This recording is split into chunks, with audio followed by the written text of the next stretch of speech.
let's talk a little bit about what helps all Americans, regardless of their ethnicity. You have a plan to simplify and cut taxes rather dramatically. You would have two tax rates, as I understand, Senator. 15% for couples up to just under 150,000, 150 and over, 35%. You also get rid of capital gains tax, dividend-related taxes. But is it almost too simple for words, and does it actually work against you?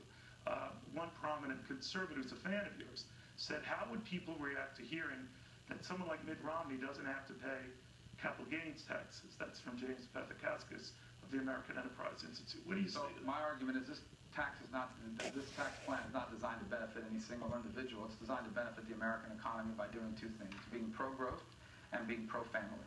On the pro-growth side, we want to make America the best place in the world for businesses to take their profits and reinvest it in creating new jobs, new factories, buying new machines, etc. And the way you do that is you tell them the more money you invest in America, the less you owe in taxes. That's why we eliminate the capital gains tax. That's why we eliminate taxes on dividends. That's why we lower the corporate tax rate to a globally competitive 25%. That's why we create parity between small businesses operated as S corporations and big businesses often operated as C corporations. You do these things, you're going to have rapid economic growth that's going to create millions of better paying jobs for all Americans. And on the personal side, we simplify the tax rate to two simple rates, 35 and 15%. 80% of Americans will be paying on the 15% rate. That's a tax cut for them. We also increase the per-child tax credit applicable to both your income taxes and also your payroll taxes to support families with the cost of raising their children. That will benefit millions of middle-class, hard-working Americans. You do these two things, something that empowers individuals and families, combined with a pro-growth tax rate, and you're going to see dramatic growth in our economy, dramatic growth in wages, dramatic growth in productivity. From an economic what you're going to hear from your critics. Oh, he's a friend of the super rich. Someone like Mitt Romney gets all his income from capital gains, etc. What's so scot-free?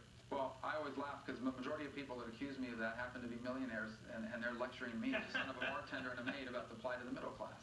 At the end of the day, what hardworking Americans need is better-paying jobs. And the only way you're going to create better-paying jobs is by making America the best place in the world to create them. And our tax code as it stands today is an impediment to that. For example, we have $2 trillion of American cash sitting abroad that won't come back because they're not willing to pay taxes twice on that money. They already paid once in the other country. If we can bring that money back, that money is not, someone's not going to eat these dollar bills. They're going to invest them in opening a bigger factory and hiring more workers. Not necessarily, they could just pocket it, right? Well, either way, you have to consume it one way or the other. If you take the money and let's say you do pocket, you're going to spend it into the economy. That too is job creation. But most companies are going to reinvest it back into their businesses, expanding operations, because we're going to allow them to immediately expense that. So you don't think it would make deficits worse in the short term before you get the, well, if all you did, up? First of all, the only way you're going to deal with the debt in America is the combination of rapid economic growth and fiscal discipline. This is the first part of it, the rapid economic growth part of it. We still need fiscal discipline. We still need entitlement reform.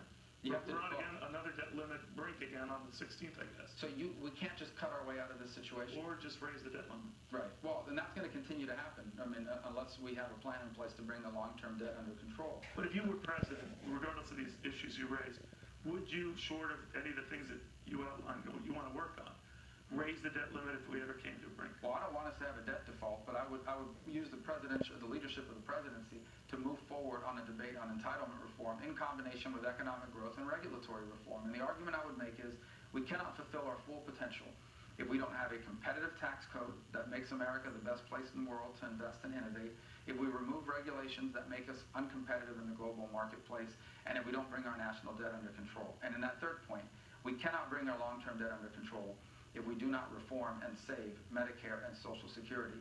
The ideas are there to do that. It just takes the political will to do it. Would you mean tax Social Security? I think that can be a component of it, especially in terms of how we index the benefit.